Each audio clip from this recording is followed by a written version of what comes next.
Hey guys, it's Melissa Oatman here from melissaoatman.com. Welcome to another episode of Awaken Your Inner Awesomeness, the weekly podcast devoted to all things spirituality and self improvement.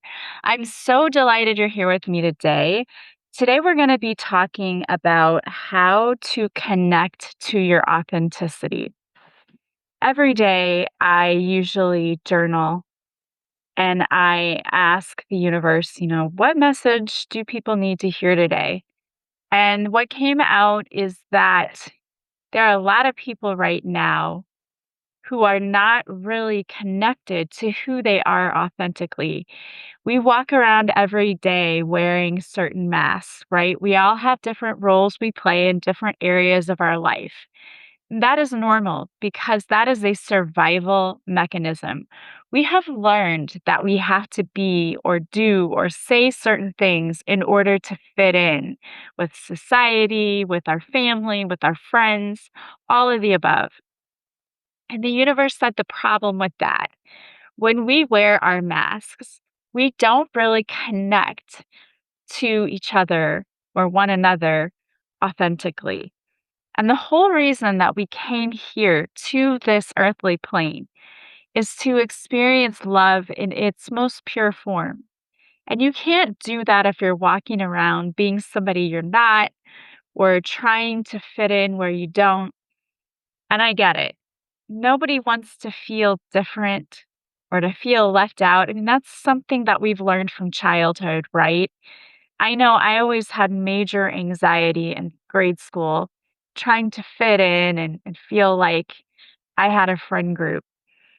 And there were times when I felt like I didn't fit in at all. I didn't feel like I was a part of anything.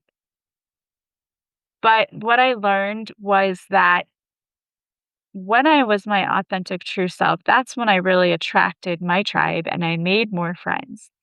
So today I'm going to talk about how do we really connect more to our authenticity? How do we drop the masks that we always wear and really step into who we were meant to be?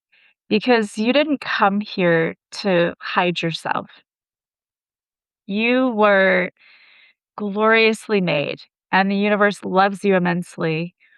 And so hiding is not an option. And I know some of you want to.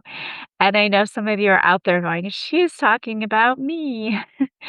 And yeah, I know that there are people who are afraid to be their authentic selves. And sometimes in family groups, we're taught not to do that, right? We have to hide our family secrets. And today is all about letting that go and learning how to embrace who you truly are and to love yourself and be confident with yourself and not to be afraid to take off that mask and to really step into who you are meant to be. So, first, I am going to give you some tips for how we can connect. And then I've pulled some cards and some messages from the universe to give you to hopefully help solidify this. So, the first thing that you need to do if you're wanting to connect to who you really are and be your authentic self is to spend time alone. I can't tell you how many times I've run into people, and my own mom was like this. She was so busy all of the time because she just didn't want to be alone with her own thoughts. And I understand that. I mean, I've felt that way before in the past.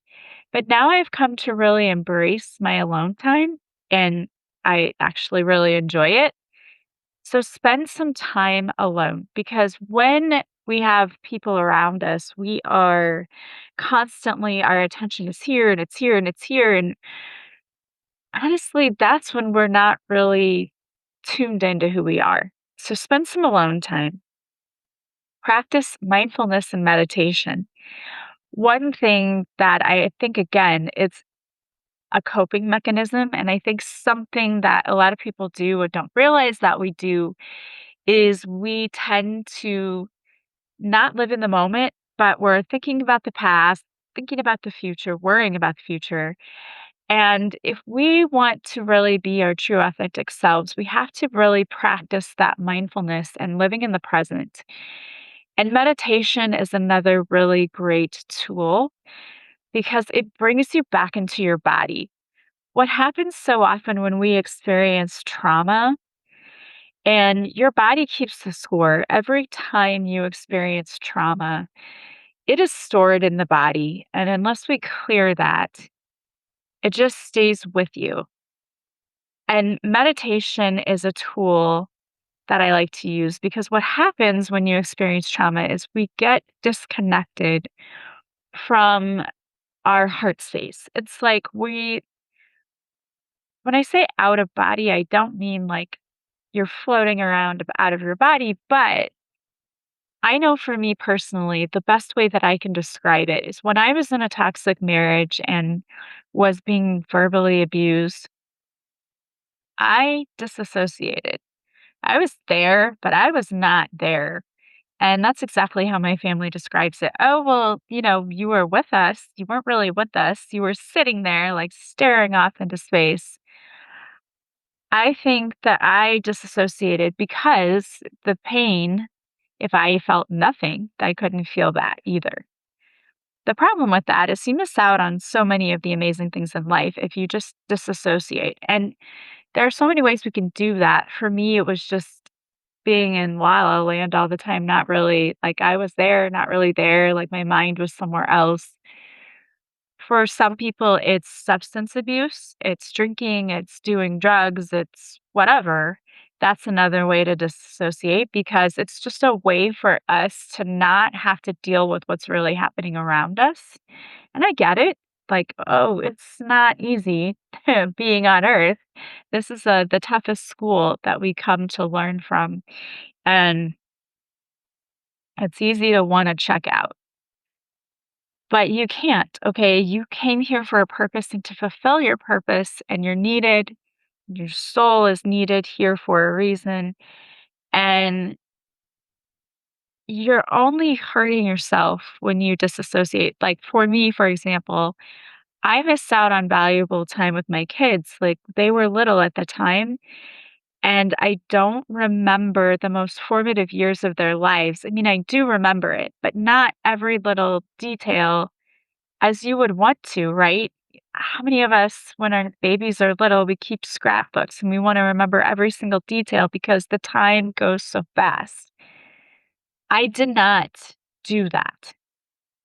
And that's one of the biggest regrets of my life was not seeking help and getting away from that situation sooner because it robbed me of the time I had with my children and my memory. I was with them, but I wasn't really with them. I wasn't checked in, if you will.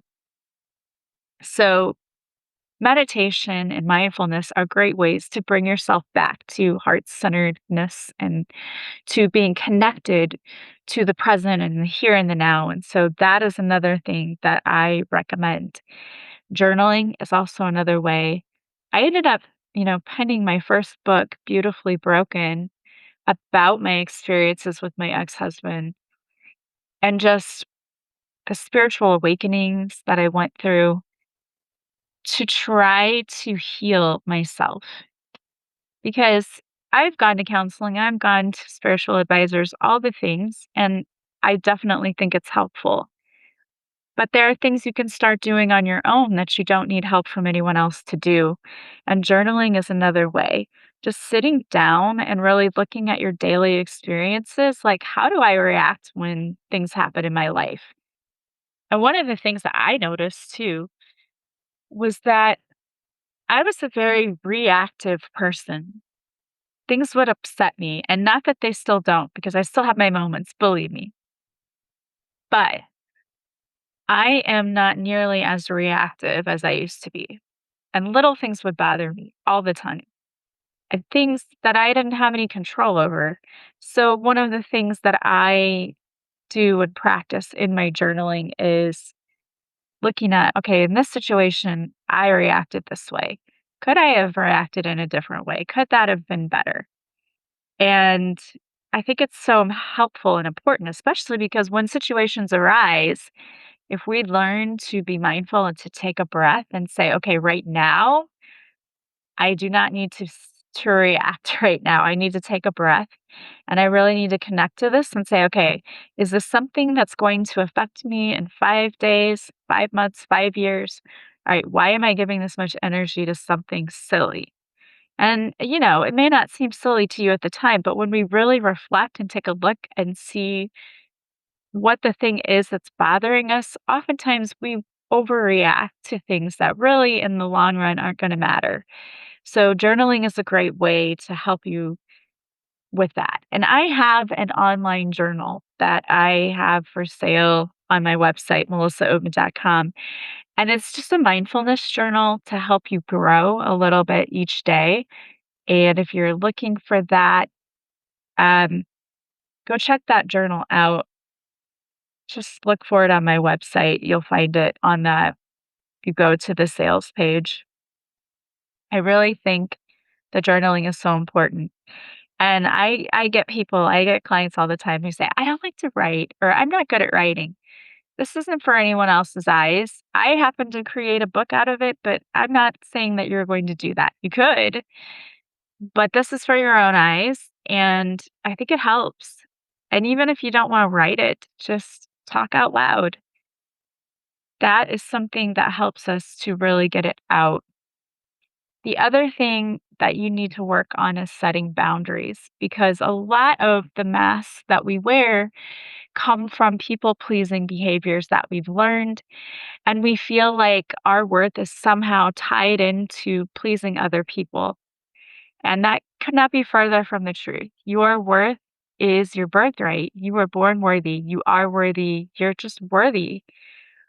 And it's so hard for our brains to conceive that because we have been so conditioned to believe that in order to earn X, Y, or Z, I have to do this or I have to be this. So make sure that you're setting your boundaries. Identify what your core values are because sometimes, unless you're forced to sit down and really look at that, we don't even always know. We kind of know what we believe in. But I've had a few people lately ask me, "What do you believe about certain things?"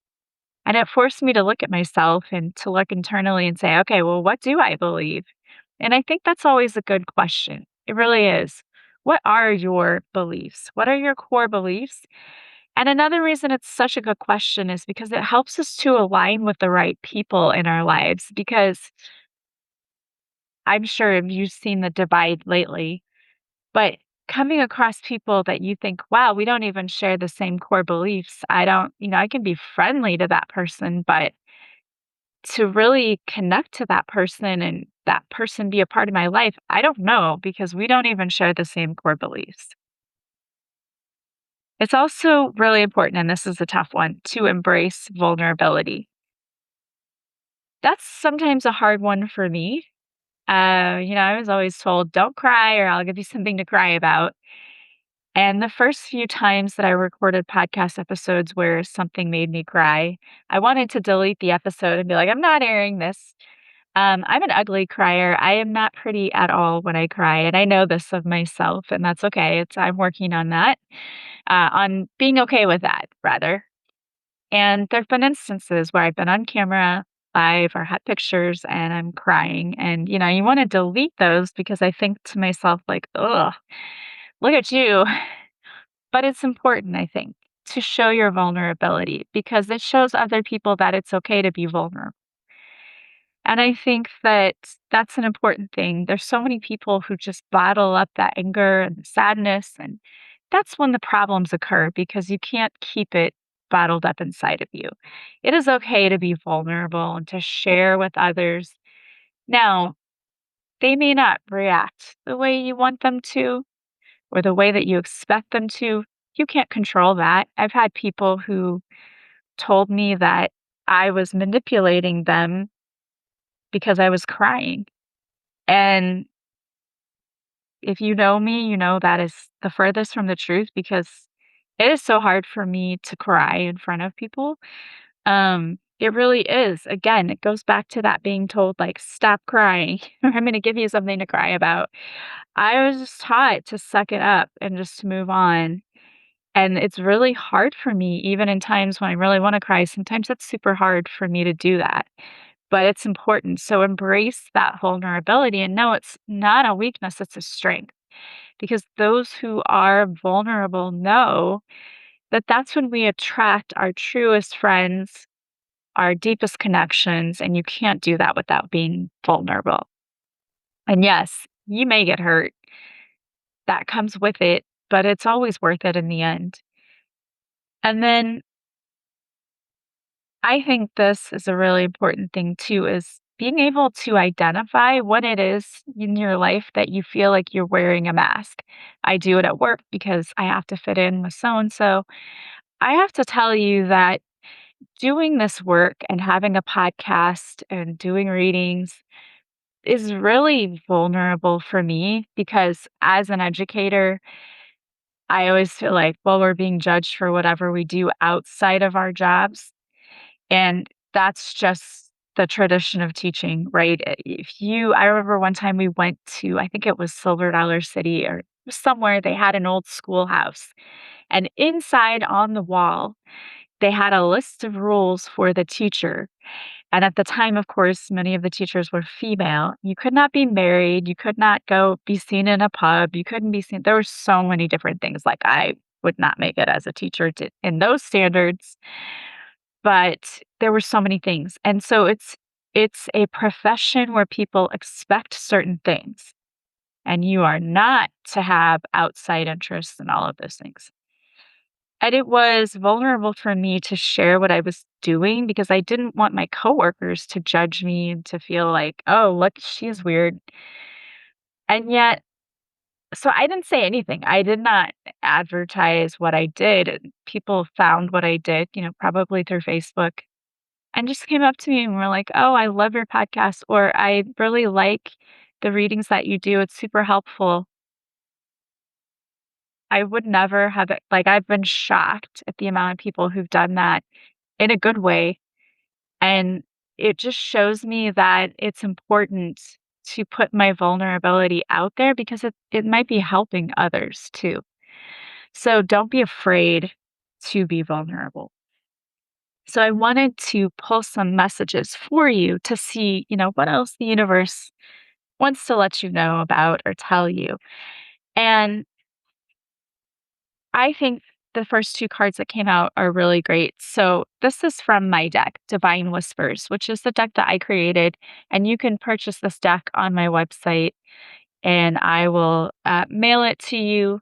But the first card that came out is Get Grounded. Mother Gaia is the essence of creation. She births new life on this planet every day.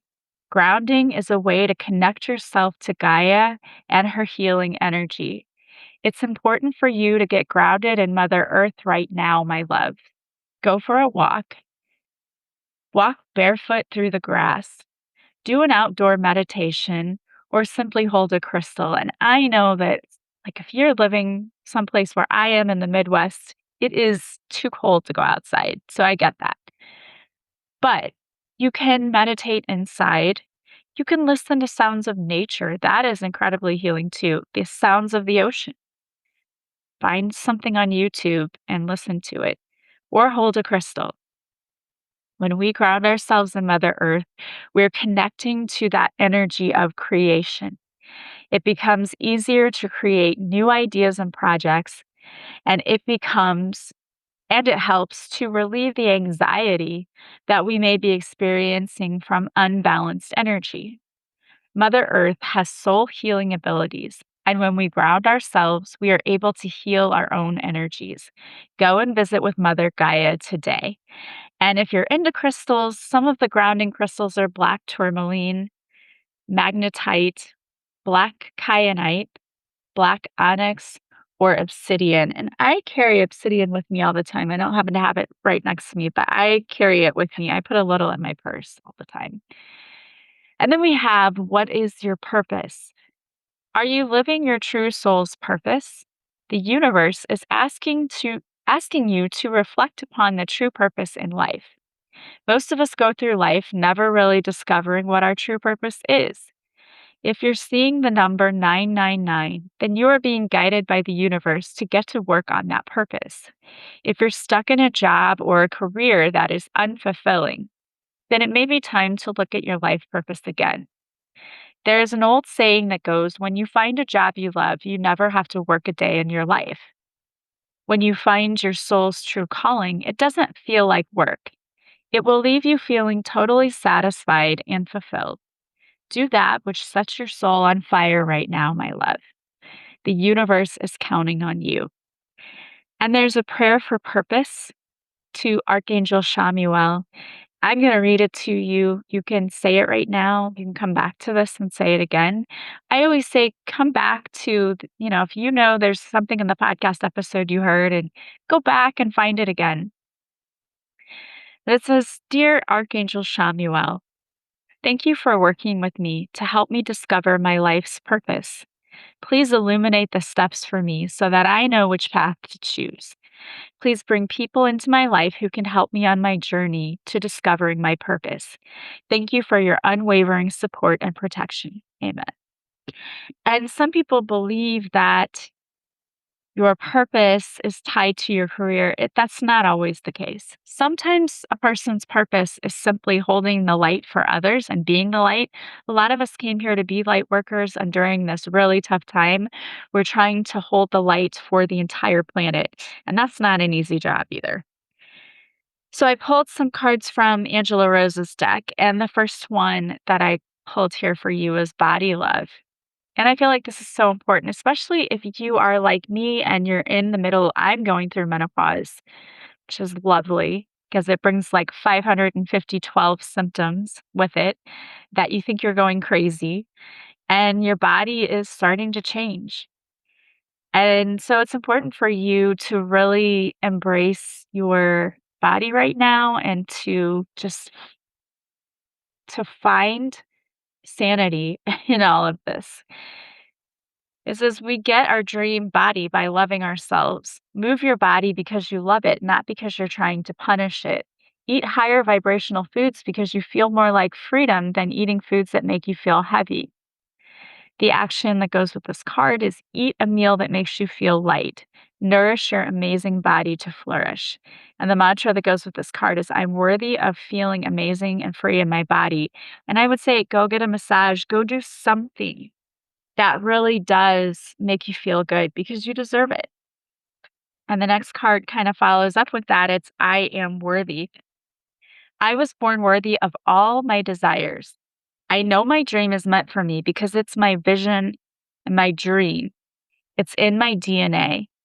Tell the universe right now what you desire. Claim it, own it, breathe it. And the mantra is I was born worthy. I was just talking yesterday to somebody about this, and I said, it is so important what you speak into being. And that is still something that I struggle with on the daily. But it is important to watch your words and what you say and how you think. And then we have the next card, which is fear is a liar. It is important to know that most of us think we are not enough or we are too much. You are not alone in this feeling. Most of us feel scared of trying new things, terrified of life not working out, or afraid we won't succeed. If you're feeling any of these things, you're normal. I'm here to tell you that these are fears, but they are not true. If you have an idea, a feeling about something, or a dream, it's for you. Are you going to let fear dictate your life, or are you willing to step into your greatness? Name your fears. What are they? Have a releasing ceremony. Tear up the page or burn it safely. If you feel afraid, confront your fears. Yeah, just name what they are and say, I'm not going to allow you to control my life today.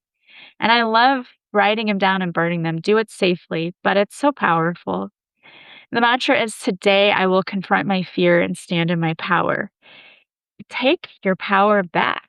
Okay, that's what it's all about here is learning how powerful you truly are. We are born and then we forget how truly amazing and powerful we all are. And the last card from this deck that came out is, what does my inner child need? Do I need safety, security, comfort, or validation, or to be seen or heard? Honor your inner child's needs by asking her what she needs. Does she need to play, dance, rest? Ask yourself, what is the most loving thing you need right now, and how can you gift this to yourself? The mantra is, I have a right to feel how I feel. My needs matter. I matter. They do. You absolutely matter. And I pulled a few cards from Angela Rose's other deck. I just love these cards. And the first one that came out is Soul Family. Your soul family are here to support and love you just as you are. And sometimes your soul family is the podcast you listen to, it's the motivational people who help you. They encourage your growth and believe in you. Spend time with people who make you feel good when you're with them. I can't tell you how important it is to have. I've been walking with my coworker, Kara, and I love it. And she's been motivating me. And it's great because I needed that. I needed somebody to kick my butt a little bit and be like, yeah, you need to walk and you need to get out there, because it's easy to get down on ourselves and to say, I don't need to do this or I can't do this. But having somebody as a partner to motivate you and to hold you accountable is amazing.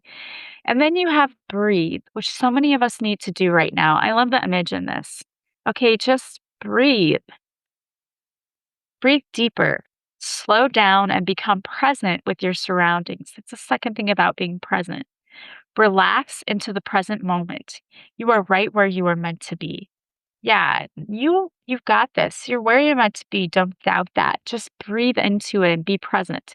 And then you have the queen. Okay, the queen. She never apologizes for her light, and she gives permission for others to do the same.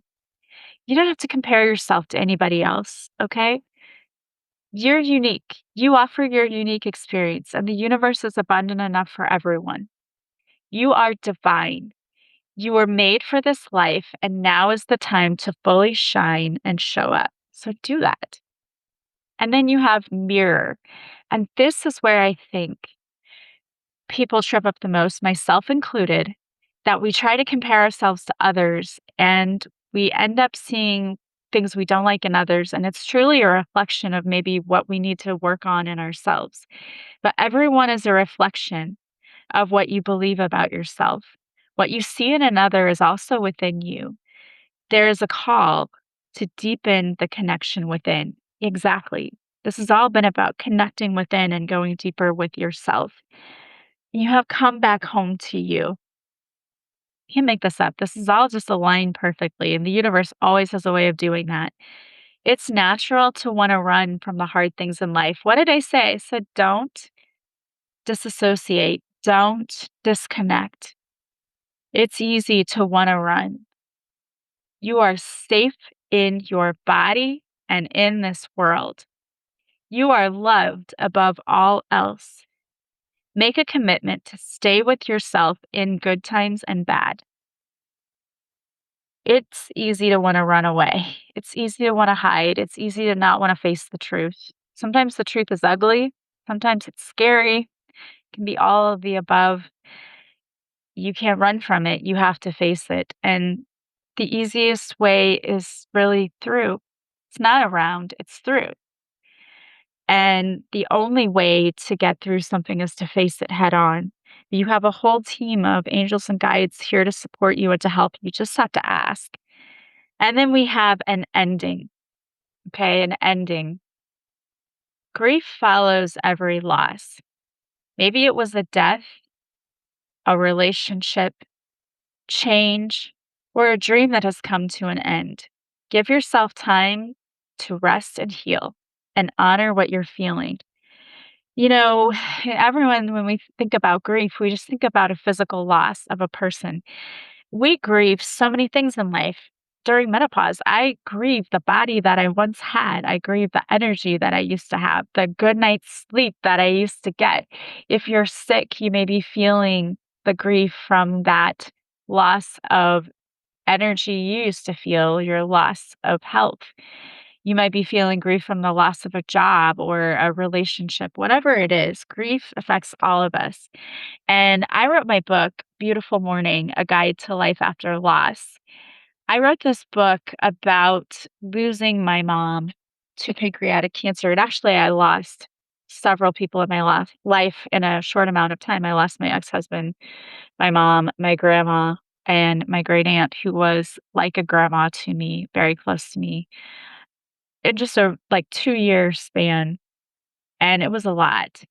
And I talk about what it was like and the stages of grief for me, what I went through, and I also give tips for how to work through it with more grace and ease. So if that's you right now and you're experiencing that grief, pick up a copy of my book. It's available on Amazon, on Barnes& and Noble, Goodreads. The audiobook is available too on Spotify, on audiobooks.com. I don't know, it's around several different places, but pick up a copy of that because the biggest thing that I can tell you that helps is knowing you're not alone. And you're not alone. You have so many things here. Your soul family. I hope that I am a part of your soul family. I'm here supporting you, cheering you on. You can do this. You can do the hard things. Just take it one day at a time, one step at a time. You don't have to have all of the answers right away. You're doing your best. And that's all we can do. So keep going. I hope that amazing things are coming in for you. It is so worth it to really try to connect to your authentic self and to stop wearing those masks and just be who you are. And it feels so much better to be able to do that. I wish that for you. I wish the very best for you. Thank you for joining me today. If you like this podcast, please subscribe. Please leave a positive review from wherever you're listening. The greatest compliment you can pay me is to share this with anyone you think might also benefit. I'm sending you guys so much love and light today, hoping that you have an amazing week with lots of blessings. Tune in to next week. I will see you next time, and we'll talk to you soon. Bye, guys.